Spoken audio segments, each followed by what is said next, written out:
అదేవిధంగా మిత్రులకు తెలియజేస్తున్నాను, దయచేసి కొద్దిగా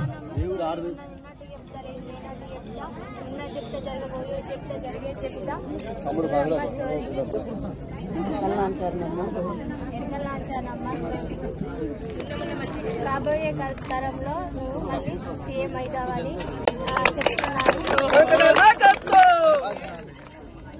మీరు మంచిగా ఉంటారు, మీ ఆరోగ్యం మంచిగా ఉంటుంది. డాడీ కూడా తెలంగాణ బాగుంటుందా? Thank you. జై తెలంగాణ. ఇదివరకే మనం చేస్తాం, మళ్ళీ కూడా చేద్దాం. ఓకేనా?